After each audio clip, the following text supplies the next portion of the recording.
તો મોદી સાહેબે જે વાત કરી હતી કે એમણે જે કહ્યું હતું એ પહેલા આપણે સાંભળીશું કે દુનિયામાં મંદીનું વાતાવરણ છે, બધા માથા ટીપ 2007માં કહ્યા છે આખી દુનિયામાં મંદીનું વાતાવરણ છે, પણ હવે ગુજરાતમાં શું કર્યું છે?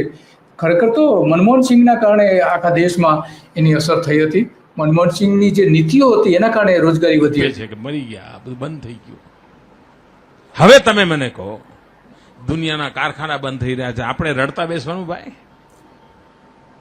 અને મને મિત્રો આવું ફાવે જ નહીં. હું એક્વેરિયમની માછલી નથી ભાઈ. હું અફાટ સમુદ્રમાં લહેરો પર તરનારી માછલી છું મિત્રો. એક્વેરિયમની એટલે કે બંધિયાર વાતાવરણ રહે ઉદ્યોગોનું એ મને પસંદ નથી. સમુદ્ર જેવું મોકળાશ હોવી જોઈએ, પરંતુ એ મોકળાશ જીએસટીમાં દેખાય નહીં, અને એટલા માટે જીએસટીમાં ઘટાડો કરવો પડ્યો છે. દરેક વ્યક્તિને જે ફાયદો થયો છે, 213 રૂપિયા જેવો ફાયદો નરેન્દ્ર મોદીએ કર્યો છે. અને આ ઘટાડાનું મુખ્ય કારણ અત્યારે એ ઘણા બધા જે અર્થશાસ્ત્રીઓ જે કહી રહ્યા છે